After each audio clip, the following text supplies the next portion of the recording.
It's junk jaunting season, so hang out with me as I go from thrift store to estate sale to garage sale and share a little history on each item I find. Hi guys, so it's been really raining today. I was up at my daughter's house in Arlington, and so I headed down south during a really bad rainstorm, lots of wind, but now I'm home in Gig Harbor, Washington, and the sun is out, so it's like hitting my eyes. So hopefully this video turns out okay, because it's a little difficult to see like what's going on. So last week I hit the mother lode. This video is going to be all about real antiques, or at least vintage prior 1950. This estate sale I went to was so awesome that I showed up late on Saturday at 1 o'clock. I was heading to a bridal shower, and at 1 they were already doing 50% off, and it was so good that the next day, Sunday, they were doing 75% off. So I got in my car and I drove. It was about like 25 minutes away, but it was well worth the drive, and I'm really happy with my purchases. So I can't wait to show you. So first up is a couple of Ironstone pictures. I actually have a selection of these. You know, these don't look really old. This one says Shenango, China, Newcastle, Pennsylvania, I think is what it says. But just to give you a little history about Ironstone, it was actually developed in the early 1800s in England for those people that couldn't afford porcelain. So porcelain was all the rage, but it was very expensive. And so they developed this ironstone out of clay.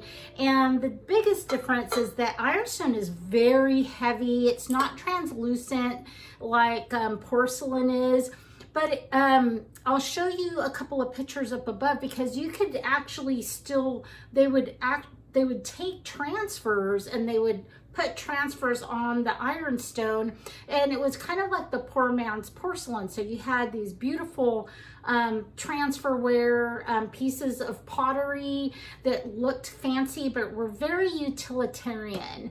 And then around England used to export to the US a lot of ironstone, which you still find like farmhouse kitchens, you know, from back in the day. They still have their original ironstones passed down family to family. But for the rest of us, we have to pick them up at estate sales or antique stores. And but because they're so plentiful, they're fairly affordable. And they could be as early 1830s or 1800s, all the way until probably around 1930. Even 1940. Like, this is a nice example. I don't think it's very old. It definitely is not English, but it's still nice, and I like to use them for flowers. Actually, they make great pictures. So I put a couple of pictures of some of my ironstone and some ironstone that actually has transfers on them. So like Flow Blue, if you're familiar with beautiful Flow Blue, which was also developed in England, and then the US actually started making Flow Blue as well. You'll recognize some of that particular pottery. So the next item I want to show you, or I would say the next pile of items, is this pile of linens. Now these are absolutely beautiful linen. All of this is hand done. So again, this particular estate sale was chock full of antiques. This is, it feels to me like it's linen, and I don't know the type of lacework. So you'll find these again at antique stores and thrift stores, estate sales, garage sales, and there's a name for each type of particular lace work, sewing work, but unfortunately I'm not an expert in lace. All I know is that these are absolutely beautiful. You could use them today on your table. You could create curtains out of them. You can make pillowcases out of them. Look at this one. I mean, I don't know how long that took, but I'm gonna say, like, you know, that's a couple of months worth of very diligent work. But remember, back then, most people, I mean, they didn't have television. So what were you gonna do in the evenings after you were done doing all of the manual labor that people had to do at that time? No washing machines. You had to wash your clothes by hand. You know, there was no fast food places. You had to make your own bread. You had to make your own butter. I mean, it was a very tough life. We pretty much have it easy. The linens that I love the most are the ones that actually have, that are monogrammed. So look at that. And then this one has these beautiful butterflies on them. Can you see that? But I really love the monograms. So the one thing about linens, and this was why probably some of these were there, because they did have some stains. But if you run into a piece of linen that you really love, like this one, look how delicate that is. But it has some stains. I have a trick for you. So what you want to do is you want to take a big pot of boiling water. You want to put it in your shower or put it in your bathtub, and then take 2 scoops of OxiClean, the powdered kind. And you're gonna, if you have a wooden spoon, it's the best way to do that. So you're going to dump the OxiClean into the boiling water, and it's gonna boil like a cauldron. And so then you wanna take your linens, and you just wanna dump your linens straight in there, take your spoon, mix it around, and then let it sit for at least 8 to 12 hours, if not overnight. Then the next day, empty out the water. You know, if it's very delicate, like this beautiful christening dress, baby christening dress, then, you know, you want to take care with these and maybe wash it out by hand and lay it flat to dry.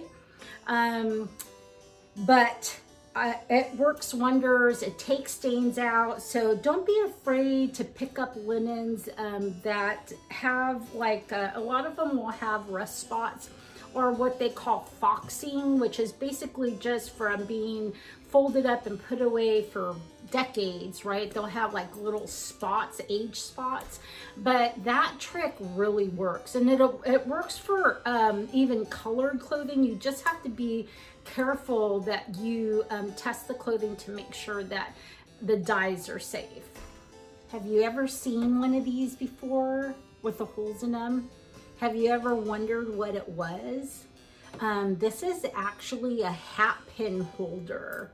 And I picked this up, and I actually picked up just one hat pin. So you can see that the hat pins actually sat like that. Before the 1930s, women never cut their hair. So they would have long hair that had, you know, was never cut. So they would take their hair and they would roll it up in a bun, and you had to have a way to actually secure it. So they would take these and they would literally stick them in their buns to hold them together. And then they would also put their hats on their heads, and they would stick them through the hats to hold the hat onto their heads. So, you know, around the turn of the century, the Victorian turn of the century, not this last turn of the century, it was very much frowned upon to spend too much time in the sun. If you spent too much time in the sun, it meant that you worked in manual labor. So women tried to keep their complexions very fair. Like, I'm Mexican, I'm gonna be brown no matter what. But so they would try to keep their complexions fair. That was considered very attractive. So that's why you see pictures of women in these big hats. to keep the sun off their faces. And so that's why these would come in handy. I have a penchant for busts. I actually have a few of them, and so I don't run across them very often, but look at him. He's so cute. I can't remember who this is. This could be a young Chopin, but I will see if I can find him because this is a common bust. What's interesting is, again, going back to that Victorian era and before, busts in people's homes were very common, right? So if you had the money, you may have a bust made of yourself or your husband or your child. I just think they're really pretty. I think they add just a interesting item to a decor. I like them a lot. And like I said, I actually have a beautiful bust, and I'm going to put a picture up here that I longed and wanted. My sister, it was my sister's, and she was going to sell it, and she finally decided to gift it to me for my birthday. I think it's the sweetest bust I've ever seen, and I really love her a lot. Here's another interesting item from the Victorian era as well. I was really excited to pick this up. This is a Stereograph, and you see how it kind of looks like these strange like binoculars or goggles, but it's got this little interesting handle that folds up. And basically, and I have one of these that's mine, and I actually have the postcards, but basically what you do is you take a 3D postcard and you hold the postcard up here, and then you just look through the eye holes, and the postcard will actually look like 3D. So they're fascinating. These were really popular during the turn of the century. Another item I've always been fascinated with is Staffordshire dogs. So I really love English antiques, and so this particular estate sale, they had a corner shelf and it was jam-packed with Staffordshire dogs. Now, I live on the West Coast, and so finding Staffordshire dogs in Washington State, well, you know, that's slim to none. So if you've never seen these, I'm sure when I show them to you, you'll maybe recognize them. So these are mantel dogs, and they would literally sit one on each side of the mantle.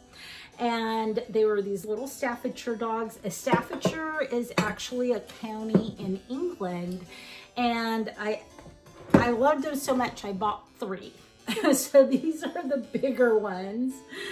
And then these are the ones you see most often, are these white ones, these white spaniels. And so basically, Staffordshire is a county in England, and they made these during the 1800s. There was a lot of clay in the area, so they didn't just make dogs. They made greyhounds, and they made other types of dogs, but then they also made figurines as well. But the challenge is that these were so popular that they were heavily reproduced.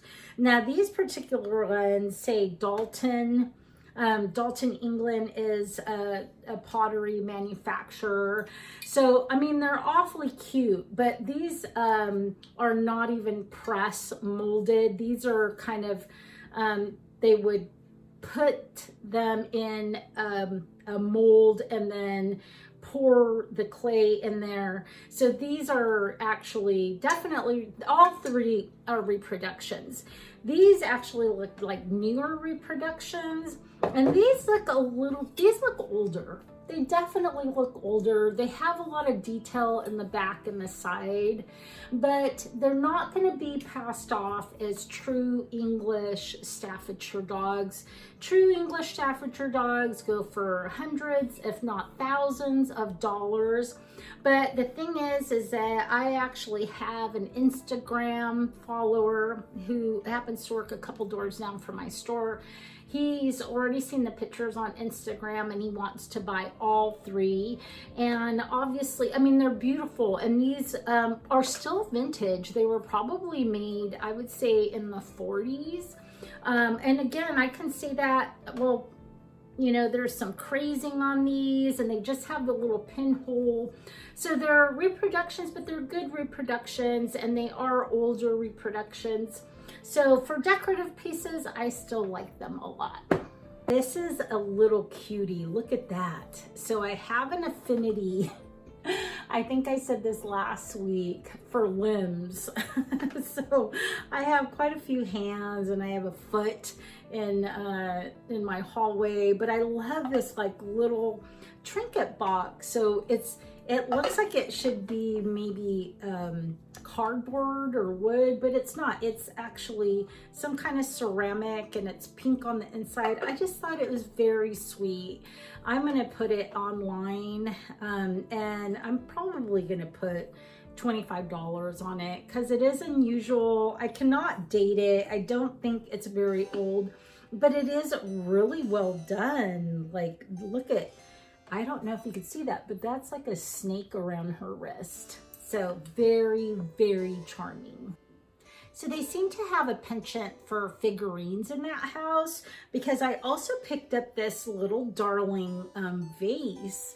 So it looks like it's just kind of like this unglazed ceramic and it's two spaniels holding this vase. I thought it was really sweet. I don't know if I could clean it up, but I think it's really unusual and they could have picked it up in Europe because it definitely has kind of an English look to it.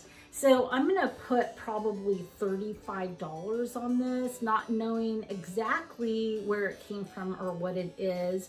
I don't think it's that precious. It looks really unfinished on the bottom, but I think it's worth $35. I think it probably maybe came from England, but I think it's adorable and somebody will like it. So the other items that I picked up included some pieces of art. So let me show you. I was charmed by this one. It's just this beautiful rosy cheeked Victorian girl with a little head cap on. And I really love the frame. It's simple, it's wood. It kind of has an Eastlake look to it if you're familiar with Eastlake. I thought it was really pretty and I love the color of it. It's still really vibrant, really alive. The other piece I got is more of this kind of hoity-toity lady. And this one looks like it's probably, the way she's dressed is probably more towards like the early 1900s, 1920s. Anyways, this is actually an oil painting. So somebody was dabbling in painting. Again, you know, people had, even though they worked really hard, somebody like this lady probably had servants. So either you worked really, really hard or you didn't work at all. If you had any money, you had maids, servants, and people who did things for you. And so you never had to lift a finger. So you know what, they were awfully bored a lot of the times, and so they would take up things like learning how to play an instrument, painting, flower pressing, you know, seances, and the spirituality was really big at that time. Ghosts. Gosh, what else? You know, they would paint pottery, garden. And so anyways, you tried to fill up your time because you didn't have to do anything for yourself. So, you know, I don't know which is better. Either you have too much manual labor or you don't have enough to occupy your time. This is my favorite though. This is very, very old, very moody. Like, look at that. And, you know, this could have been done by an amateur, somebody that was bored, that had money. Or it could have been done by a professional, but I don't see any signature on it, although it may be below the frame. I love the frame. The frame is very different. And you can see how old it is. This is an old piece. So anyways, I love it. It's super moody. It's still a landscape. Obviously, you could see the fence, you could see the water, you could see the tree. And, you know, something like this, I would probably still put $95 at our store, mostly because, I mean, it's very interesting. And it's very old. It's going to be easily 100 years old at least. But other than that, you know, it's not like something that is highly, highly unusual. The last thing I want to show you is this little kneeling bench. So isn't that interesting? Like, my gosh, can you see that like in a Victorian home? I mean, this is really old. It's stuffed with straw. And basically, you know, even whether you had money or whether you didn't have money, religion was a big part of life in that era. And so every night somebody probably used this to kneel on to say their prayers in front of their bed. I just fell in love with it. And I think what I'm going to do is I'm actually going to pin jewelry on here, and I'll take it to the store. I don't know how many brooches we have, but I think that would be super cool to just pin brooches on here and use it as a display piece. Again, you know, the fact that these items survived really is a testament to their quality and the value that people placed on their belongings. You know, now in this culture of, you know, fast fashion, fast food, and, you know, cheap mass-produced items, you know, the fact that in that time, there was no such a thing. Like if you bought a dress, you maybe had, you know, 3 dresses if you were like, you know, middle class. And so, and those dresses took a very long time to make. The fabric came from far away and was very expensive. And so people really valued their things. And I think that's probably why I love antiques, is because I could see the appreciation that people had for their belongings and how they cherished them. So I hope you had fun going through my haul from this estate. Next week, it's really going to be more of a boho haul, since that seems to be kind of the stuff that I was able to pick up this week. I'm so excited to get to the season of estate and garage sales. And so as always, I wish you the best on your junking jaunts, and that the thrifting gods are with you wherever you go, and that you may find some fabulous things. So I'll see you next week.